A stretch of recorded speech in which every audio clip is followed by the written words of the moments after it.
ഭൂമിയുടെ അതിരുകൾ വെക്കുന്നിടത്ത് സൂക്ഷിക്കണം. വീടുകളുടെ മതില് കെട്ടുമ്പോൾ നമ്മൾ സൂക്ഷിക്കണം. നിങ്ങളുടെ പറമ്പിന് വേലി കെട്ടുമ്പോൾ ശ്രദ്ധിക്കണം. നിങ്ങളുടെ ഷോപ്പിംഗ് കോംപ്ലക്സോ നിങ്ങളുടെ കച്ചവട സ്ഥാപനങ്ങളോ നിങ്ങളുടെ ലാൻഡുമായി ബന്ധപ്പെട്ട് നിങ്ങളുടെ ഇടപാടുകൾ ചെയ്യുമ്പോൾ ശ്രദ്ധിക്കണമേ. നിങ്ങളുടെ അരികത്ത് കിടക്കുന്ന ലാൻഡ്, അരികത്ത് കിടക്കുന്ന സ്ഥലം മറ്റൊരാളിൻ്റെതാണ്. നിങ്ങളുടേതല്ലാത്ത ഒരു ചാൺ ഭൂമി ആരെങ്കിലും അന്യായമായി എടുത്തു കഴിഞ്ഞാൽ, മൻ ളലമ മിനൽ അർളി ഖൈദ ശിബിരിൻ, ഒരു മനുഷ്യന്റെ ഭൂമിയിൽ നിന്ന് ഒരു മതിലിന്റെ ഒരു കല്ല് വെക്കുന്ന സ്ഥലം, അതാണ് ഷിബിർ, ഖൈദ് ഷിബിർ, ഒരു വെട്ടുകല്ല് വെക്കുന്ന സ്ഥലം. നമ്മുടെ സ്ഥലമല്ലാതെ അടുത്ത ആളിന്റെ അയൽവാസിയുടെ സ്ഥലത്തിൽ നിന്ന് നിങ്ങൾ എടുത്താൽ തുവിഖഹു മിൻ സബ്ഇ അർളീൻ, ഈ ഭൂമിയുടെ ഉള്ളിലേക്ക് എത്രയായിരം കിലോമീറ്റർ ആഴമുണ്ടോ അത്രയും ആഴത്തിൽ ആ ഒരു ചാൺ ഭൂമി അള്ളാഹു കട്ട് ചെയ്തെടുക്കുകയും നാളെ ഖിയാമത്ത് നാളിൽ ഒരു മനുഷ്യന് നടക്കാനോ അനങ്ങാതോ കഴിയാത്ത വിധം അവൻ കട്ടെടുത്ത് വെച്ച ഭൂമികളെ ചുരുളുകളാക്കി കഴുത്തിൽ അള്ളാഹു ചാർത്തിക്കൊടുത്ത് മാലോകർക്ക് ബോധ്യപ്പെടും, ദുന്യാവിൽ അന്യവന്റെ ഭൂമി മോഷ്ടിച്ചവനായിരുന്നു ഇതെന്ന് കാണിച്ചു കൊടുക്കുന്ന വിധം അള്ളാഹു ഭൂമിയിൽ കയ്യേറുന്ന ആളുകൾക്ക് അള്ളാഹു ശിക്ഷ കൊടുക്കുന്നുവെന്ന് ഇമാം ബുഖാരി ധരിച്ച ഹദീസാണ്. റസൂലുള്ളാഹി സ്വല്ലല്ലാഹു അലൈഹി വസല്ലം തങ്ങളാണ് പറയുന്നത്, മൻ ളലമ മിനൽ അർളി ഖൈദ ശിബിരിൻ തുവിഖഹു മിൻ സബ്ഇ അർളീൻ.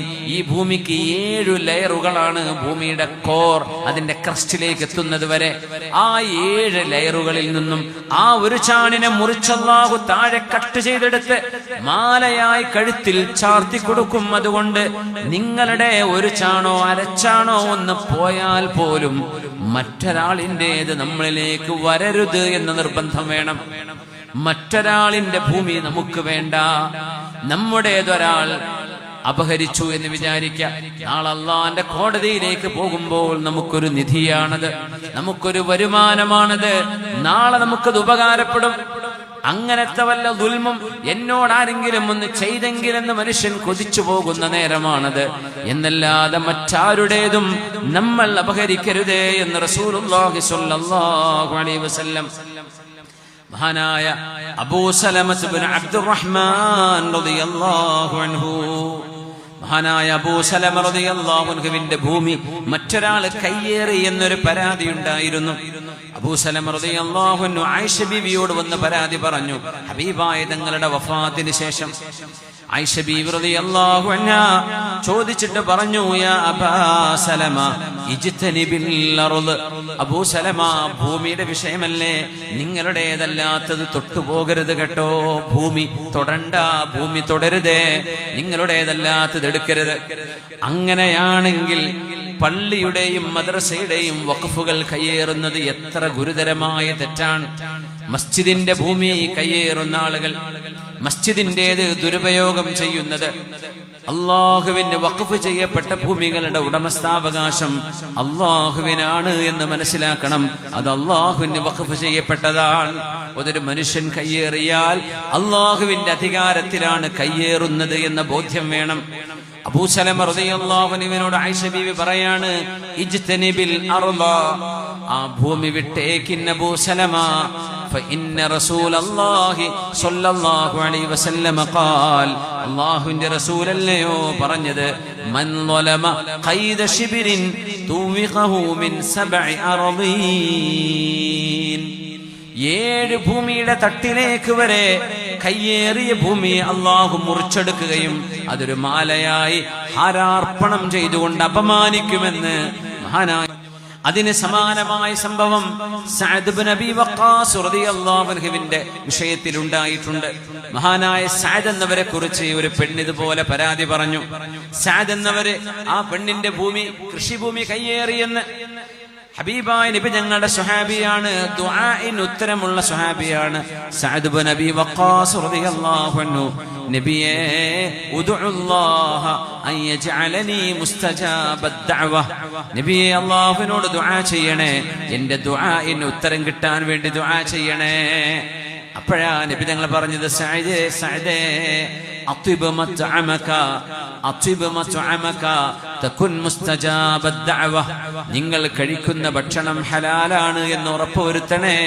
ഹറാമ് കഴിക്കരുതേ, ഹറാമായ ഭക്ഷണം തുടരുതേ, നിങ്ങളുടെ ദുആക്ക് ഉത്തരമുണ്ടായിരിക്കും. ആ സഅദ് എന്നവർ ദുആ ചെയ്ത് ഉത്തരമുണ്ടായിരുന്നു. ആ പെണ്ണിന്റെ വിഷയത്തിൽ സഅദ് എന്നവർ പറഞ്ഞു, പെണ്ണേ, നിങ്ങളുടെ ഭൂമി ഞാൻ എങ്ങനെ കയ്യേറാ, അത് എന്റേതാണ്. അന്ന് ഇന്നത്തെ പോലെ ആധാരം അടിയാധാരം ഒന്നും ഇല്ലല്ലോ. മഹാനായ സഅദ് എന്നവർക്കറിയാം അത് സഅദ് എന്നവരുടേതാണ്. ആ പെണ്ണ് വിട്ടുകൊടുത്തില്ല. സഅദ് എന്നവർ പറഞ്ഞു, എന്നാൽ അത് നിങ്ങൾ കയ്യേറുകയാണെങ്കിൽ കയ്യേറിക്കോ.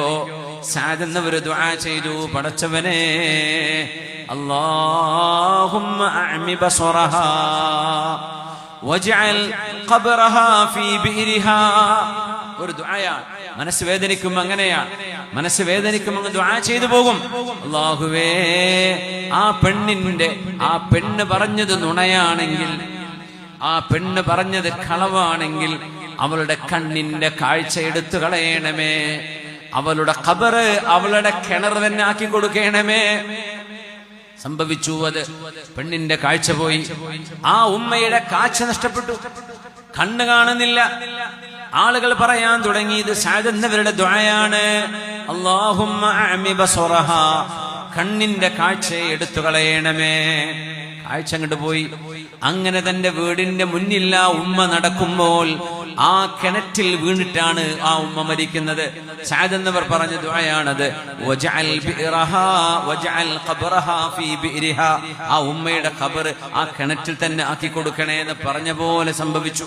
അതുകൊണ്ട് ദുൽമ്, അപകടം, ദുൽമ് ചെയ്യുന്നത്, അതിക്രമങ്ങൾ ചെയ്യുന്നത്, മാനസികമായ പ്രയാസമുണ്ടാക്കുന്നത്, ദുൽമ് സമ്പത്തിലോ സമ്പാദ്യങ്ങളിലോ ഭൂമിയിലോ സംഭവിച്ചാൽ അതിന് പകരമായി സത്യവിശ്വാസിയായ ഒരു മനുഷ്യൻ അല്ലാഹുവിലേക്ക് കൈയുയർത്തിയാൽ അതിന് വരുന്ന ഉത്തരം അപ്രതീക്ഷിതമായിരിക്കും. അല്ലാഹുവിന്റെ ഹബീബ് പറയുകയാണ്, മുആദ് ഇബ്നു ജബൽ എന്നവരെ യമനിലേക്ക് ദഅവത്തിന് പറഞ്ഞേക്കുമ്പോൾ, യാ മുആദ്, മുആദേ ഇത്തഖി ദഅവത്തൽ മദ്ലൂം, ഒരാളോടും അനീതി ചെയ്യരുതേ മുആദേ. നിങ്ങൾ ആരോടെങ്കിലും അനീതി ചെയ്താൽ ആ മനുഷ്യൻ അല്ലാഹുവിനോട് ദുആ ചെയ്യും. ഫഇന്നഹു ലൈസ ബൈനഹു വബൈന അല്ലാഹി ഹിജാബ്. ഇത്തഖി ദഅവത്തൽ മദ്ലൂം ഫഇന്നഹു ലൈസ ബൈനഹാ വബൈന അല്ലാഹി ഹിജാബ്.